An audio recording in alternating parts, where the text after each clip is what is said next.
Repito, he aquí, yo enviaré la promesa de mi Padre sobre vosotros, pero quedaos vosotros en la ciudad de Jerusalén hasta que seáis investidos del poder de lo alto. Vaya conmigo a Juan capítulo 14. Juan capítulo 14. Versículo 15 al 18. Si me amáis, guardad mis mandamientos, y yo rogaré al Padre y os dará otro consolador para que esté con vosotros para siempre, el Espíritu de verdad, el cual el mundo no puede recibir porque no le ve ni le conoce, pero vosotros le conocéis porque mora con vosotros y estará en vosotros. No os dejaré huérfanos, vendré a vosotros. Y como último texto, Hechos de los Apóstoles, capítulo 1. No, penúltimo, porque luego leemos el 2. Hechos de los Apóstoles, capítulo 1,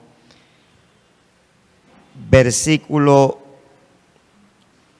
5, dice: porque Juan ciertamente bautizó con agua, mas vosotros seréis bautizados con el Espíritu Santo dentro de no muchos días. Y el versículo 8 dice: pero recibiréis poder cuando haya venido sobre vosotros el Espíritu Santo, y me seréis testigos en Jerusalén, en toda Judea, en Samaria y hasta lo último de la tierra. Y el 2:1 del mismo libro de Hechos dice: cuando llegó el día de Pentecostés, estaban todos unánimes juntos, y de repente vino del cielo un estruendo como de un viento recio que soplaba, el cual llenó toda la casa donde estaban sentados, y se les aparecieron lenguas repartidas como de fuego, asentándose sobre cada uno de ellos, y fueron todos llenos del Espíritu Santo y comenzaron a hablar en otras lenguas según el Espíritu les daba que hablasen. Amén. Padre, te doy gracias en esta preciosa noche. Gracias por tu palabra.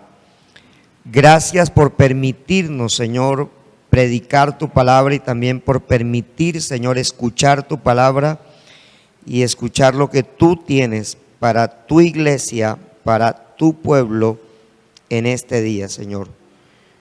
Siempre, Señor, hay una oportunidad para que tu palabra nos edifique. Siempre hay una oportunidad para que tu palabra comience a transformar áreas de nuestra vida donde necesitamos ser afectados por ella, y que tu palabra siga trayendo vida abundante a nuestra vida y siga cumpliendo el propósito por el cual tú la envías, y no regresa a ti vacía, sino que ella hará conforme a lo que tú has hablado y la has enviado. Señor, en el nombre de Jesús, amén. Regálale un aplauso al Señor. Gloria a Dios.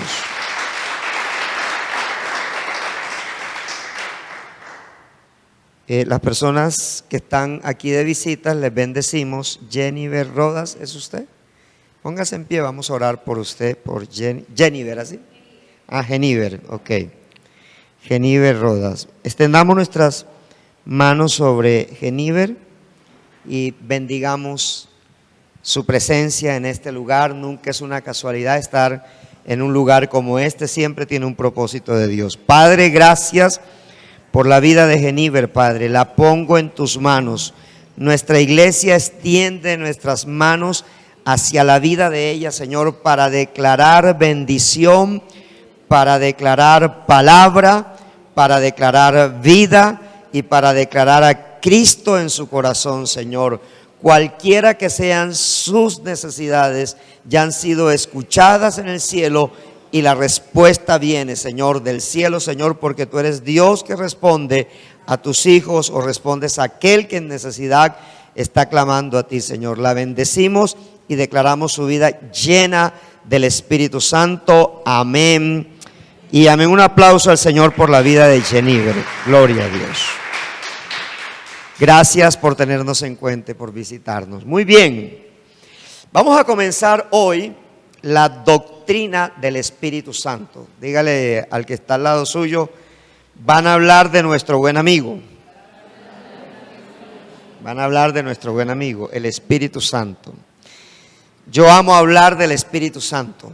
Me gusta predicar y compartir del Espíritu Santo. Esta es nuestra cuarta enseñanza doctrinal. Cuarta enseñanza doctrinal. Y vamos a hablar acerca de por qué es importante tener una relación con el Espíritu Santo.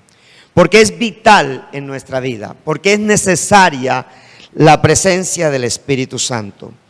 Y no es una predicación, es una enseñanza.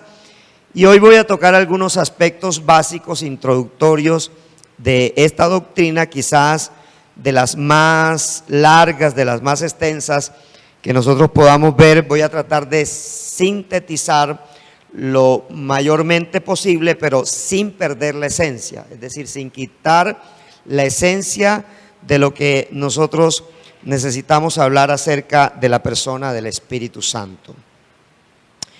Hay algo que es muy importante que entendamos o que por lo menos nos apropiemos de ella, de esta verdad. La iglesia del Señor solo puede tener vida si el Espíritu Santo mora dentro de ella. Vuelvo a repetir. La iglesia del Señor solo puede tener vida, solo puede mantenerse, solo puede sostenerse, solo puede santificarse, solo puede entender la palabra, solo puede vivir la palabra si está el Espíritu Santo viviendo en medio de ella. ¿Por qué? Porque Jesús partió, y al partir Jesús de esta tierra, a nosotros no nos quedaría ninguna esperanza si Dios no se hubiese quedado viviendo en medio nuestro. Si Dios no hubiese derramado el Espíritu Santo. Mire, usted sabe que Jesús, a los 40 días de su resurrección, ¿qué pasó con la vida de Jesús? ¿Qué hizo Jesús? ¿O qué hizo el Espíritu Santo? ¿Qué hizo el Espíritu Santo? Lo llevó al cielo, ¿cierto? Lo llevó al cielo. ¿Sí? Se llama la ascensión, no la asunción. Ascensión del Señor. Lo llevó al cielo. Pero, ¿qué pasó entre el día 40 y el día 50 cuando el Espíritu Santo fue derramado? O sea, ¿cómo se pudo sostener la iglesia si Jesús no estaba? Y tampoco estaba el Espíritu Santo. ¿Sabe cómo? La Biblia dice que todos oraban unánimes juntos. En esos 10 días, la iglesia del Señor se sostuvo por una promesa y se sostuvo por el soplo que Jesús le dio a los apóstoles. Vayamos a Juan capítulo 20. Juan capítulo 20. Porque yo siempre me preguntaba, ¿qué pasó? Son 10 días. Y entonces Juan capítulo 20 me ayuda a entender que realmente el Espíritu Santo no había descendido porque Jesús no había subido al cielo. Espíritu Santo no había descendido porque Jesús no había subido al cielo. Pero en el capítulo 20, ¿sí? En el versículo 21 dice: entonces Jesús les dijo otra vez: paz a vosotros, como me envió el Padre, así también yo os envío. Y habiendo dicho esto, ¿qué pasó allí? ¿Qué pasó allí? Y les dijo: recibid al Espíritu Santo. ¿Quiénes tenían entonces en esos 10 días el Espíritu Santo? Los apóstoles. Los apóstoles, los discípulos de Jesús. En esos 10 días, los discípulos de Jesús estaban, dentro de ellos moraba el Espíritu Santo. Por eso no se derrumbaron, por eso no cayeron, por eso no se apartaron en esos 10 días. En esos 10 días ellos lo que hacían era orar. Acuérdese que hay 2 momentos del Espíritu Santo. Uno es el bautismo con el Espíritu Santo, que se recibe al momento de nosotros arrepentirnos, pedir perdón a Dios por nuestros pecados, recibir a Jesús como nuestro Señor y Salvador, y Él al perdonarnos, porque el que perdona es Jesús, al Jesús perdonarnos de nuestros pecados, nosotros recibimos el bautismo en el Espíritu Santo. Pero ¿qué pasó en Hechos capítulo 2? En el Hechos capítulo 2, lo que le sucedió a la iglesia fue que recibieron la llenura del Espíritu Santo. Porque dice que fueron todos, ¿qué? Llenos ¿de quién? Del Espíritu Santo. Entonces quiero que podamos entender estos 2 momentos como punto de partida para estudiar esta doctrina del Espíritu Santo. Primer momento, el Espíritu Santo es para todo el que cree. Primer momento, el Espíritu Santo es para todo el que cree. Si usted hizo decisión por Jesús hoy en la mañana, automáticamente Jesús colocó en usted al Espíritu Santo. Es decir, sopló la vida del Espíritu Santo dentro de usted. El día que recibimos a Cristo en nuestro corazón, eso fue lo que hizo el Señor. Él sopló la vida del Espíritu Santo en nuestra vida. Él colocó en nosotros el Espíritu Santo. ¿Hasta ahí me he hecho comprender? Listo.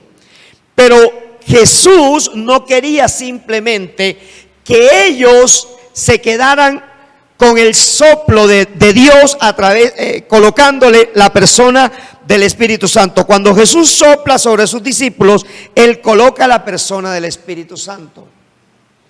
Sino que Él sabía que el Espíritu Santo así no podría funcionar. Que el Espíritu Santo de esa manera no podría activarse, con todo el respeto de nuestros hermanos bautistas, que creen que bautismo y llenura es lo mismo. No. No es lo mismo. Son 2 experiencias distintas.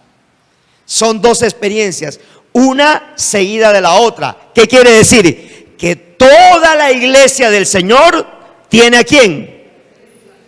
Pero que la llenura del Espíritu Santo es otro momento que se necesita experimentar. De eso voy a hablar más adelante cuando hable del bautismo y la llenura del Espíritu Santo. Quiere decir que todos los que estamos reunidos aquí, si hemos tomado decisión por Jesús, ¿quién mora dentro de nosotros? El Espíritu Santo. ¿Estamos claros? Ahora, el hecho de que el Espíritu Santo more en nosotros hace que usted diga: hoy es viernes, voy para la iglesia. Hoy es domingo, voy para la iglesia. Mañana es sábado, día de jóvenes, voy para la iglesia. Hace que usted se levante a la hora que usted haga el devocional. ¿Sí? Para el Espíritu Santo, si usted se levanta a las 10, esa es madrugada quizás para Él, ¿cierto? Pero a la hora que usted se levante a hacer el devocional, a tener su tiempo de intimidad con Dios, es el Espíritu Santo el que lo lleva a ese lugar de la presencia del Señor. ¿Sí? Por eso voy a hacer una claridad que es muy importante en este tema que voy a tocar. La claridad que voy a hacer es la siguiente. La santidad del creyente no es algo que el creyente debe buscar. La santidad del creyente no es algo que el creyente debe buscar porque ya fue puesta en él. Dentro, al colocar al Espíritu Santo dentro de nuestra vida, el Espíritu Santo hizo la obra de santidad de Dios en nosotros. Nosotros lo que hacemos es santificarnos, que es otro concepto distinto. ¿Qué es la santificación? La santificación es la limpieza que el Espíritu Santo va haciendo en mi vida para que yo todos los días me comience a parecer más a Jesús. ¿Sí vamos entendiendo?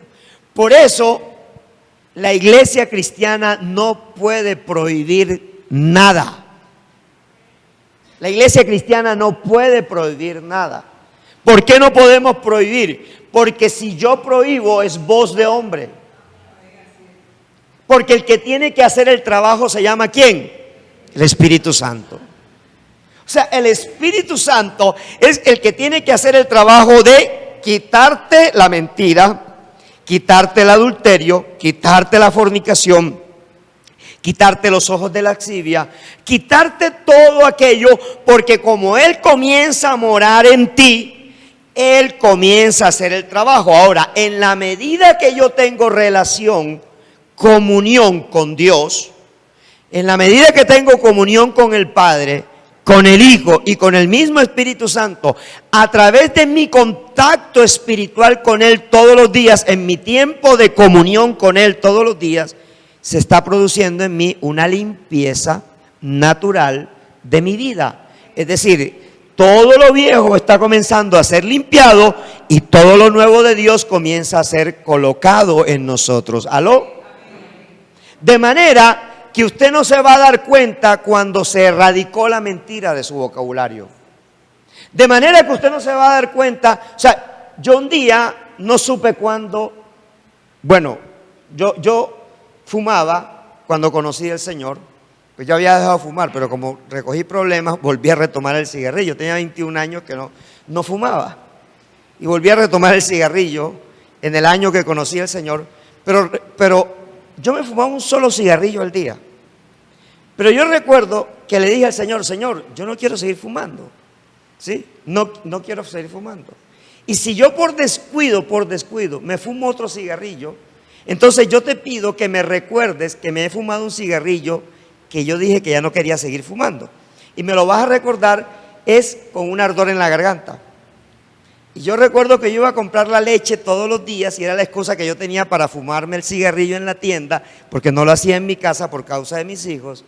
Y yo ya llevaba 3 meses en el Evangelio o 2 meses en el Evangelio y fui y yo pedí el cigarrillo, me lo puse en la boca, lo encendí y cuando doy la primera bocanada, esta garganta se puso roja. Yo duré con la garganta mal 15 días. O sea, mi garganta se hizo chicuca, o sea, mis cuerdas bucales, todo. Y yo siempre he tenido el trabajo de hablar, me ha tocado hablar porque era conferencista en ese momento. Y me acordé, claro, yo le dije a Dios que me recordara y Él me recordó. Y solamente fue una bocanada de humo la que llevé, pero el Espíritu Santo me recordó que yo había hecho un compromiso con Dios y Él me estaba recordando ese compromiso con Dios. Él no me estaba quitando el cigarrillo, Él me estaba recordando el compromiso que yo le había hecho a Dios. Entonces, el Espíritu Santo es tu amigo, es tu ayudador. El Espíritu Santo es la persona más importante de tu vida en este momento, porque es el que te está sosteniendo espiritualmente hablando. Es la persona que Jesús dejó en representación de Él. Y es la persona con la cual al relacionarte tu vida, como dice Proverbios 4, va de gloria en gloria y de victoria en victoria. Cuando yo miro hacia atrás y digo, Señor, ya yo llevo 22 años caminando contigo y me parece tan poquito tiempo, pero a la vez también me parece un tiempo que ni yo mismo hubiese creído que iba a vivir. Ese espacio de tiempo o esa distancia en el tiempo solo la ha permitido una relación diaria de comunión con el Espíritu Santo. Entonces, importante poder entender, nos regresamos un poquito, por favor, poder entender lo que Turner declara acerca del Espíritu Santo. Dice, todo lo revelado acerca del Espíritu Santo en el Nuevo Testamento ya ha sido hallado en el Antiguo Testamento con una sola excepción. Esa es la palabra bautizar. Porque el Espíritu Santo no bautizaba en el Antiguo Testamento. En el Antiguo Testamento el Espíritu Santo llegaba sobre una persona específica. Le entregaba un mandato, un compromiso, una tarea, una actividad, y cuando esa persona cumplía la actividad que hacía el Espíritu Santo, nuevamente regresaba.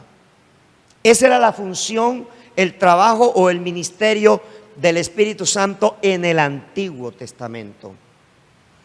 En el Nuevo Testamento es distinto, porque en el Nuevo Testamento el Espíritu Santo llegó ¿para qué? Para quedarse. Y el Espíritu Santo va a acompañar a la iglesia. Ustedes acabamos de terminar de leer a Daniel, ¿cierto? Y entonces Daniel dice, hasta cuando se acabe el tiempo de los ¿qué? De los gentiles. Daniel habla que hay un tiempo de los gentiles que se acaba. Hay un tiempo donde, o sea, Daniel expresa que la iglesia fue sacada de los gentiles, pero los gentiles tienen una sola oportunidad, y es que en la segunda venida de Cristo, los gentiles que no recibieron a Cristo ya no tendrán más oportunidad. Ya no hay más oportunidad. Así que eso que ustedes ven que le mochan la cabeza, eso que los persiguen, no son los gentiles, es el pueblo de Israel. El único que tiene una segunda oportunidad para conversión en el milenio y primero en la gran tribulación es el pueblo de Israel. Pero los que no nacimos los que no somos judíos genuinos, con U, judíos genuinos, ¿sí? No vamos a tener una segunda oportunidad. Porque la gente dice, no, yo estoy muy jovencito. Mire, cuando a usted le presentan el evangelio, Dios no está mirando su edad. Lo que Dios está mirando es que Él te está llamando. Eso es lo que Dios te está mirando. Él te está llamando. Y Él lo hace a través del ministerio que ejerce el Espíritu Santo. Si usted y yo hablamos de Cristo, ¿sabe quién es el que hace que nosotros hablemos de Cristo? El Espíritu Santo. Seguimos. El estudio de la persona y obra del Espíritu Santo debe ser necesariamente para el cristiano devoto una cuestión de vital importancia, pues conocerá la revelación de su herencia y victoria en Cristo. Y dice primero a los Corintios 2:12, y nosotros no hemos recibido el espíritu del mundo, sino el Espíritu que proviene de Dios, para que sepamos lo que Dios nos ha concedido. Y voy a detenerme un poquito en esta definición. Y nosotros no hemos recibido el espíritu del mundo, sino el Espíritu que proviene de Dios, para que sepamos lo que Dios nos ha concedido.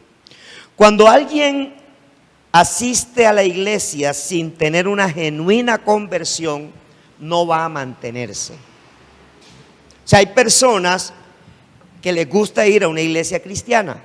Es más, algunos sirven. Es más, algunos pueden ser ujieres, algunos pueden estar en la alabanza, algunos pueden predicar la palabra, algunos pueden ser pastores, pero no ser cristianos. O sea, no tener verdaderamente el Espíritu de Cristo. Recuerde que la Biblia dice que en los postreros días algunos o muchos apostatarán de la fe, ¿sí? Creyendo a espíritus ¿qué? Engañadores. ¿De qué tiene que cuidarse la iglesia? De los espíritus engañadores. En estos días creo que Carolina colocó en el Face que decía: lleva tu Biblia a la iglesia, porque todo lo que predique el pastor o el predicador, tú tienes que hacer como la iglesia de Berea. La iglesia de Berea, cuando Pablo predicaba, decía: ¿dónde es que está eso en las escrituras? Y entonces iban y buscaban las escrituras para corroborar que Pablo no fuera un engañador.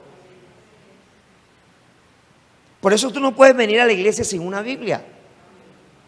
Y ya no hay excusa, porque usted puede bajar una aplicación y tener la Biblia en una aplicación y estar escudriñando la escritura. Pablo está diciendo que en el mundo hay dos tipos de personas. Hay personas que tienen el espíritu del mundo y hay personas que tienen el Espíritu Santo. Hay dos tipos de personas, no hay más. Hay personas que tienen el espíritu del mundo. ¿Quién pone el espíritu del mundo? Satanás. ¿Sí? Satanás pone el espíritu del mundo. Entonces, cuando usted y yo no teníamos a Cristo, Pablo dice en Efesios capítulo 2 que nosotros estábamos muertos en nuestros delitos y pecados. Podíamos bailar, podíamos ver fútbol, podíamos salir con una chica, los hombres, con un chico, las mujeres, con otro chico. O sea, podíamos trabajar, podíamos ganar dinero, podíamos estar generando riqueza, pero estábamos ¿qué? Muertos. Porque estábamos muertos en nuestros delitos y en nuestros pecados, porque estábamos apartados para Dios. ¿Sí? El espíritu del mundo es lo que no hace, es lo que hace que mucha gente no se convierta al Señor. Porque el espíritu del mundo es un espíritu que tiene muchos espíritus dentro de sí mismo. Está el espíritu de Grecia, que es el espíritu del conocimiento. Está el espíritu de Babilonia, que es el espíritu de la rebelión. Está el espíritu, el espíritu de Persia, que tiene que ver con el espíritu de la sexualidad, de la idolatría. Está el espíritu de Egipto, que tiene que ver con todo lo pagano. Es decir, cuando el espíritu del mundo se mueven diferentes espíritus. Se mueve el espíritu de la sexualidad por Afrodita, ¿sí? Se mueve el espíritu de mentira, de robo, de homosexualidad. Se mueve el espíritu del lesbianismo. Se mueve el espíritu de Mamón, que es el espíritu de la riqueza desmedida. O sea, no es malo ser rico y ser cristiano, voy a hacer la aclaración, porque nos han vendido una idea equivocada de que ser rico, si soy rico no puedo ser cristiano, y eso no fue la idea de Jesús. La idea de Jesús es que mi corazón esté puesto en las riquezas, es decir, que el día que yo las pierda yo me muera, yo me meta un tiro porque se perdieron las riquezas. Entonces, porque él dijo, donde está puesto tu tesoro, ahí está puesto ¿qué? Tu corazón. O sea, donde yo pongo mi tesoro, ahí pongo ¿qué? Mi corazón. Por eso él dice que yo debo más bien colocar que mi tesoro debe estar ¿dónde? En el reino de los cielos, donde ni la polilla, ni el orín, ni el orín, nada de eso corrompe, porque el espíritu del mundo es un espíritu que trata de abarcar más. Es decir, nunca está satisfecho con lo que tiene. No sé si me hago comprender. Es decir, el que tiene 1000 quiere tener ¿qué? 2000. Y el que tiene 2000 quiere tener 4000, pero no quiere que los demás tengan. Ese es el espíritu de Mamón. Ese es el espíritu de la riqueza. La riqueza no es mala. Es el espíritu de la riqueza, que es el espíritu de Mamón, porque es el espíritu en donde ya no hay satisfacción. Es decir, ya nada te satisface. Entonces, todo esto lo contrarrestamos ¿con qué? Con el Espíritu que proviene de Dios para que sepamos lo que Dios nos ha concedido. En otras palabras, usted no valorará nunca la vida cristiana si el Espíritu Santo no está en usted. O sea, lo que hace que nosotros valoremos la vida cristiana es que el Espíritu Santo está dentro de nosotros, que el Espíritu de Dios está dentro de nosotros. Por eso Jesús dice, no os dejaré huérfanos. Es decir, si Él se hubiera ido sin habernos enviado al Espíritu Santo, nosotros seríamos los más miserables sobre la tierra. Seríamos muy miserables, porque realmente creeríamos o llegaríamos a creer que somos salvos y no seríamos salvos, porque el único que nos da convicción de salvación es la presencia del Espíritu Santo morando en nuestra vida. Siguiente diapositiva. El ministerio activo del Espíritu Santo inicia la edad de la iglesia como la era del Espíritu, en contraste con el tiempo de los evangelios, que es descrita como la era del Hijo, y el Antiguo Testamento, que es llamado la era del Padre. ¿Cómo se explica esto?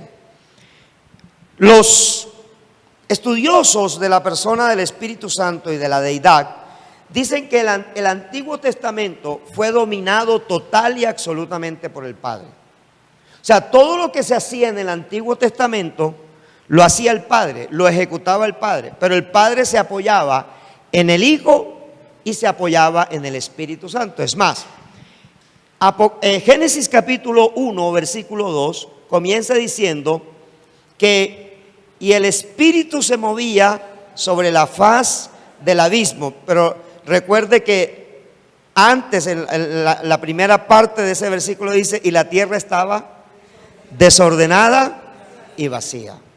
Y el último capítulo de la Biblia, que es Apocalipsis 22, en Apocalipsis 22, no recuerdo el versículo, ahí aparece la mencionado nuevamente el Espíritu Santo. O sea, el Espíritu Santo hace parte de todo lo que Dios ha creado y tiene movimiento y tiene movimiento y esencia en todo lo que Dios se manifiesta.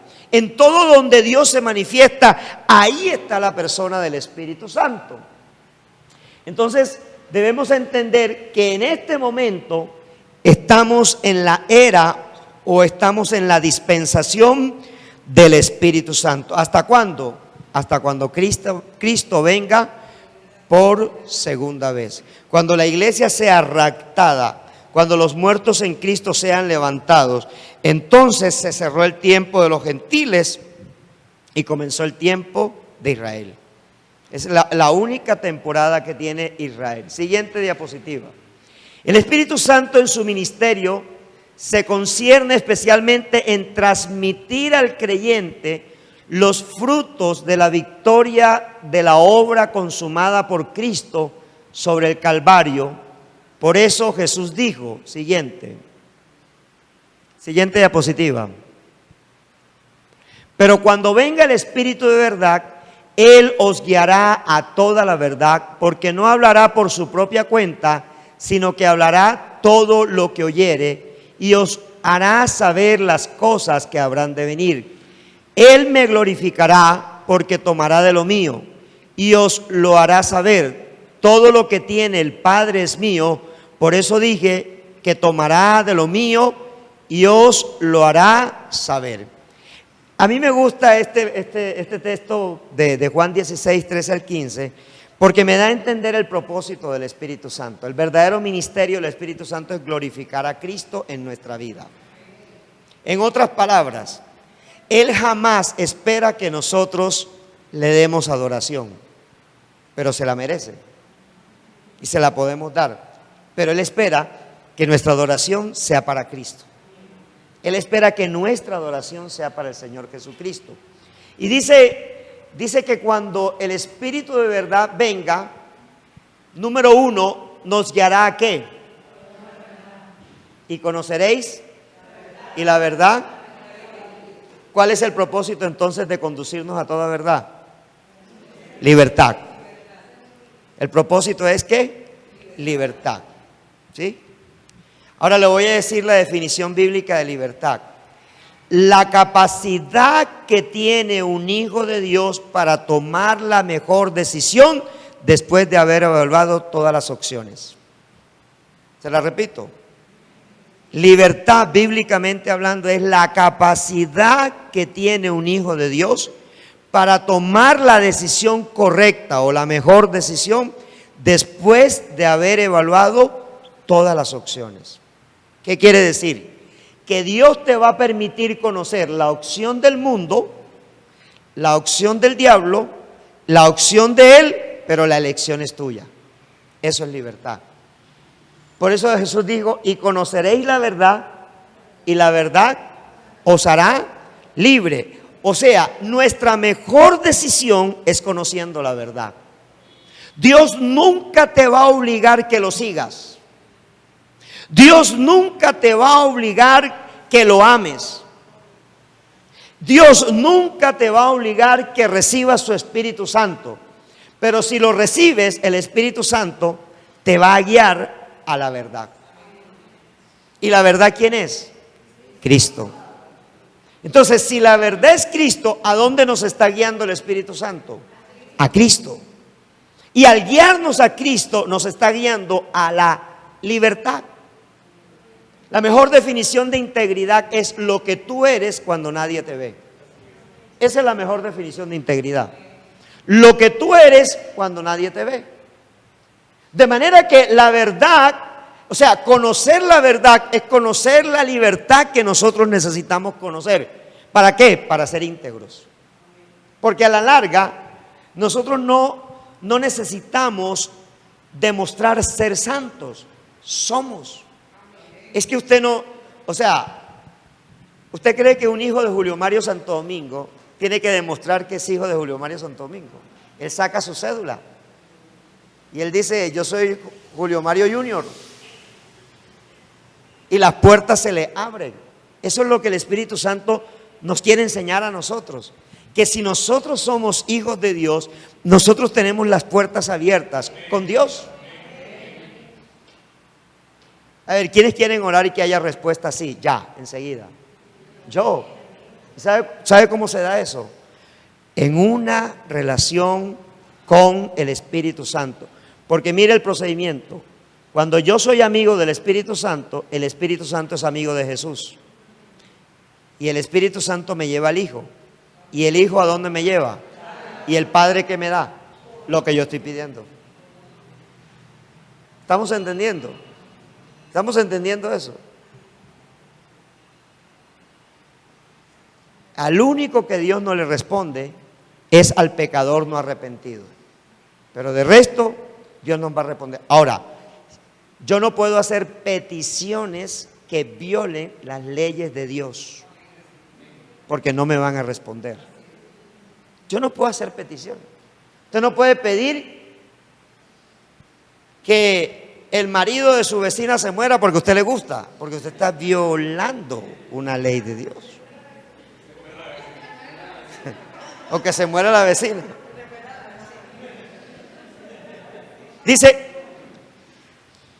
Dice que al Padre se pide conforme a ¿qué?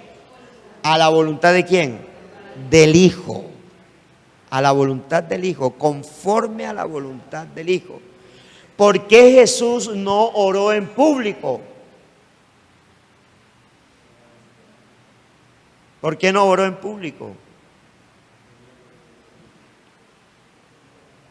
Porque Jesús oraba todas las noches y toda la noche, y él conocía la voluntad de su Padre. De manera que cuando usted y yo conozcamos perfectamente la voluntad de nuestro Padre, ya no necesitamos orar en público. Todo lo hacemos en privado con el Padre. Y cuando oramos en privado con el Padre, ¿qué hace el Padre? Nos exalta ¿dónde? En público. Y mire que dice que el Espíritu no hablará por su propia cuenta, sino que hablará todo lo que oyere y os hará saber las cosas que habrán de venir. En otras palabras, el Espíritu Santo no es autónomo en enseñarnos. El Espíritu Santo nos enseña lo que Jesús le dice que nos tiene que enseñar a nosotros. El Espíritu Santo es Dios, pero entre ellos no se pisan la manguera. O sea, el Padre no hace lo que tiene que hacer el Hijo. El Hijo no hace lo que tiene que hacer el Padre.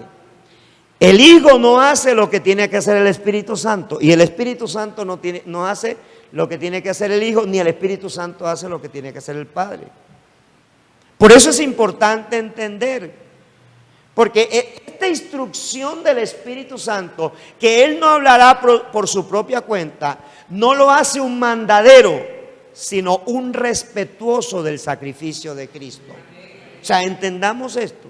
El único que pagó el precio por el pecador se llama Jesús. Por eso ni el Padre se mete con eso y eso lo respeta el Padre, ni el Espíritu Santo se mete con eso y eso lo tiene que respetar el Espíritu Santo. Porque cuando se hizo la reunión en el cielo antes de la fundación del mundo, el Hijo dijo, yo voy. No lo dijo el Padre, no lo dijo el Espíritu Santo. Por eso, cuando Jesús dice, Él no hablará por su propia cuenta, sino todo lo que oyere, ¿de quién lo tiene que oír? Del Padre y del Hijo, porque el Padre y el Hijo tienen una conversación.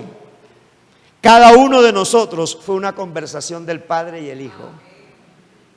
El que tú estés aquí escuchando, el que tú te estés congregando, el que tú hayas cambiado, aparentemente cambiaste de religión, tú no cambiaste de religión, te encontraste con una relación que es diferente.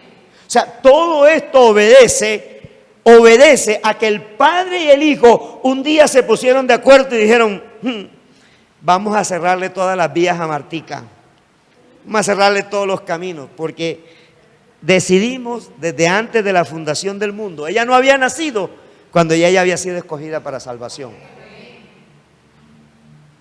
Debes entender eso, que es muy importante.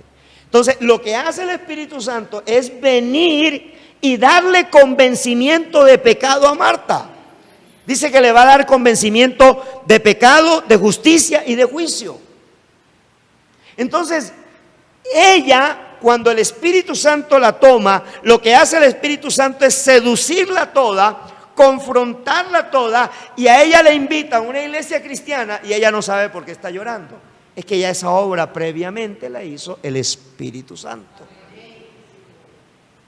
Yo creía que mi esposa le había contado al pastor toda mi vida, que mi esposa había ido con el chisme donde el pastor. Lo que yo no entendí el primer día que yo fui a una iglesia cristiana es que el Espíritu Santo le había hablado al predicador, porque aunque habíamos 300 personas en ese salón, solamente la predicación era para mí. O sea, aquí podemos estar reunidas 60, 70 personas, pero solo es para una persona esta enseñanza. Solo es para una persona esta enseñanza. Esta enseñanza le está cambiando la relación a una persona.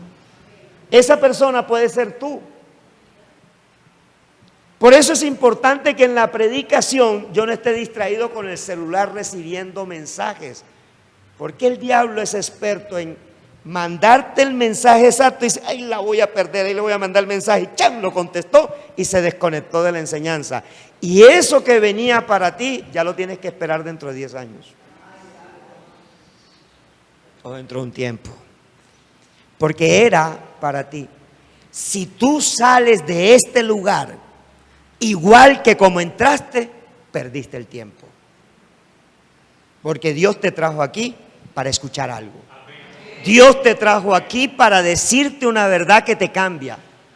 Tú no estás aquí porque quieras, nadie te obligó a estar aquí.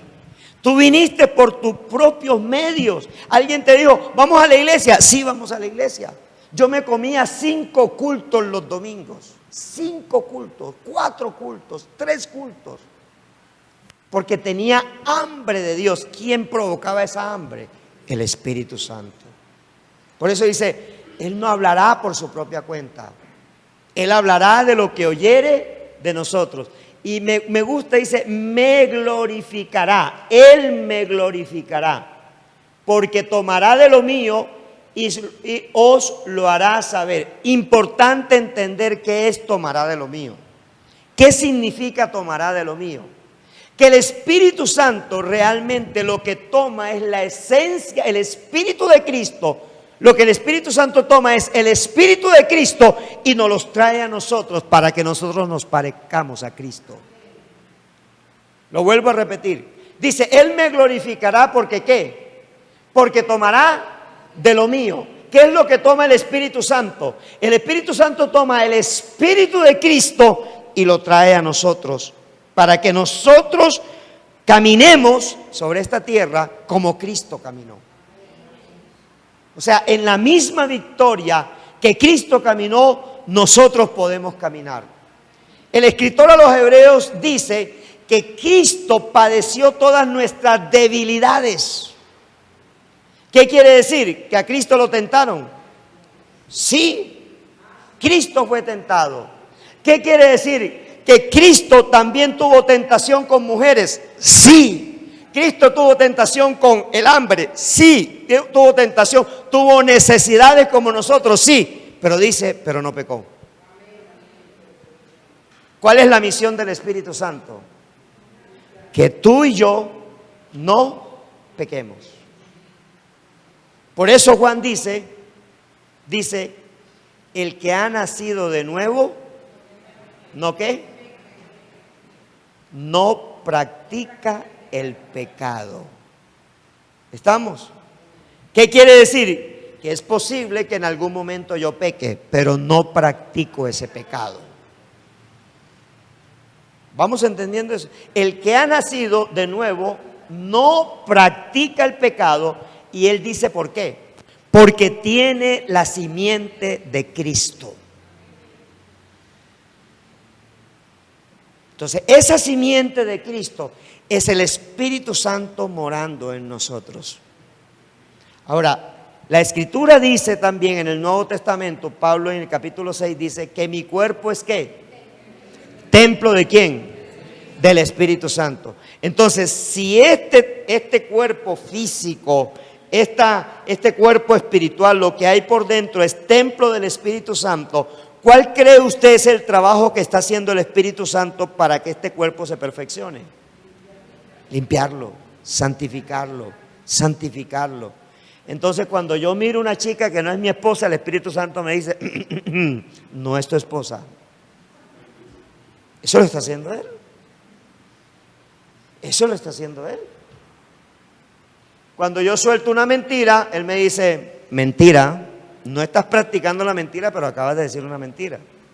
O sea, Él está haciendo un trabajo de limpieza. Él está haciendo un trabajo de purificación. Cuando tú llegas a la palabra y hay una palabra, mira, en cada devocional, para ti puede ser el mismo texto bíblico porque todos manejamos el mismo texto bíblico. Pero a cada uno de nosotros nos habla en un versículo diferente. Y si no, hagan la prueba de revisarse qué me dijo Dios. Y a todos nos dio una palabra distinta, aunque estamos 200 o 300 personas haciendo el devocional. Nos está dando una palabra distinta. ¿Por qué? Porque Dios es personal.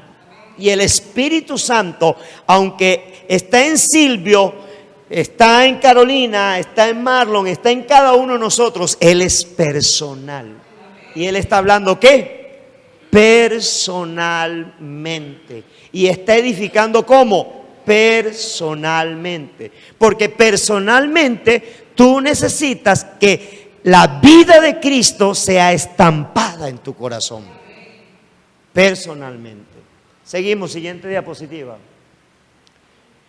Puede ser dicho que en la medida que el creyente se ha apropiado del Espíritu Santo, en esa medida ha participado del poder de Cristo Jesús. Eso lo vemos en los 9 dones del Espíritu Santo. En la medida que el creyente se apropia del Espíritu Santo, en esa medida se apropia ¿de qué? del poder de Jesús. No sé si fue en la enseñanza el viernes pasado, ¿no? No, el domingo. Le decía, Jesús dijo en Juan 14:12, mayores cosas que las que yo he hecho, ustedes harán porque yo voy al Padre. Y todo lo que pidieres al Padre, Él os los dará por mí, por mi causa. Mayores cosas que las que yo he hecho. ¿Dónde está eso? En los dones que nos entrega el Espíritu Santo. Este lunes un líder se reunió conmigo y me dijo, pastor, yo te he visto predicar, pero yo no te he visto echar demonios. Entonces yo le dije a ese líder, lo que pasa es que en el momento en que estoy echando demonios no puedo sacar el celular para llamarte. No estoy ahí. O sea, yo sé que los discípulos hicieron lo que vieron hacer a quién. Entonces el trabajo de un discípulo es pegársele a un discípulo mayor. Pablo dijo esto que es muy teso. Para mí esto que voy a decir es muy teso. Pablo dijo, sed imitadores de mí como yo de Cristo. O sea que Pablo la tenía dura, porque Pablo tenía que imitar ¿a quién? A Cristo. Y si él imitaba a Cristo, podía exigir que los discípulos de él lo imitaran a él.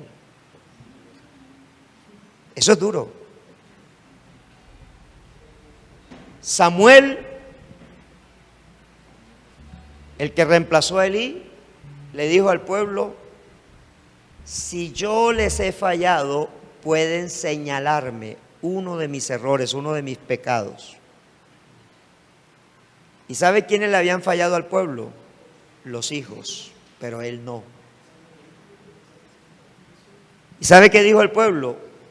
Tú te vas a morir y no vamos a tener otro Samuel. Así que te pedimos el favor, nómbranos un rey como las otras naciones. O sea, el pueblo dejó de creer en Dios porque Samuel se iba a morir. Por eso dejó de creer en Dios. El pueblo tuvo miedo que no apareciera otro Samuel y prefirió ser gobernado por rey, porque Dios siempre gobierna a través de un hombre, queramos o no. Le guste a usted o no le guste, yo soy la autoridad de este lugar.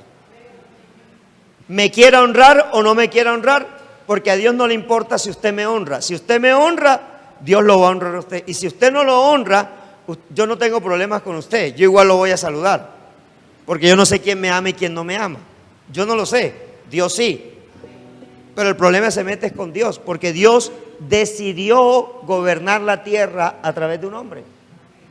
O sea, Dios siempre tiene un siervo suyo. En cualquier lugar hay un siervo suyo. Y la palabra de ese siervo, cuando viene respaldada por Dios, es una palabra que se cumple.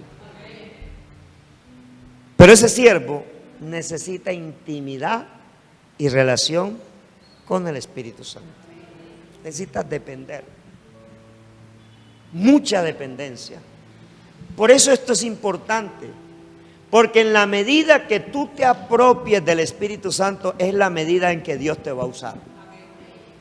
Es la medida en que Dios te va a usar. ¿Por qué los niños hablan con libertad de Dios, sin temor? Porque no tienen prejuicio y porque todo lo que usted le diga a un niño, él lo cree. Por eso Jesús dijo que el reino de los cielos, que para entrar al reino de los cielos había que hacerse como un niño. O sea, mentalmente yo tengo que creer todo lo que me dice. ¿Cuándo deja de creer un niño en Dios?